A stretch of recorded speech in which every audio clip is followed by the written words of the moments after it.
Antoine, tu voulais que je te filme? Ouais, regarde, ce que je fais, c'est que je suis en train d'analyser le démarchage d'une personne que j'accompagne et je fais ça tout le temps. Là, on est dimanche, que ce soit lundi ou mercredi, que ce soit férié ou pas, je le fais. Et toutes les personnes que j'accompagne vont me donner leurs coordonnées de leur Le Bon Coin pour que j'analyse ça. Et donc là, il y a plusieurs choses qui vont pas et je vais te les montrer. Première chose, regarde, tu vois en haut à droite, je sais pas si on voit, RDA IMO. C'est le nom de la personne sur Le Bon Coin. Ça va pas parce que c'est pas très personnel. Les personnes vont parler à RDA IMO, ça fait un petit peu agent immobilier, bref, c'est bizarre. Donc il faut mieux mettre son prénom et son nom par exemple.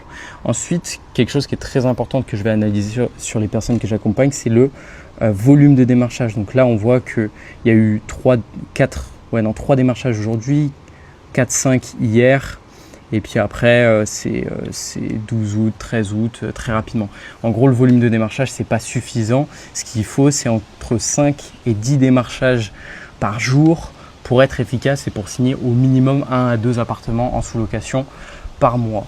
Et la dernière chose que je voulais faire, regarde ce que je vais montrer, c'est que le démarchage, il est très bien dans la base. C'est « Bonjour, votre appartement m'intéresse, serait-il possible de m'appeler au machin, bien cordialement, nom, prénom ». Ça, c'est un truc très classique, mais la personne répond « Bonjour, vous êtes en alternance, avez-vous votre planning » ou peu importe, un truc un peu banal.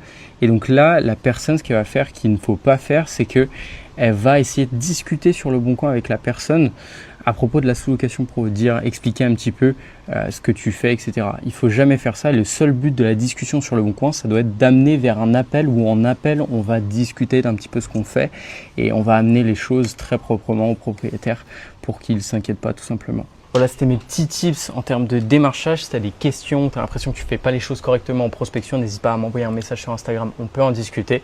Et puis je te dis bon dimanche, du coup, à très vite.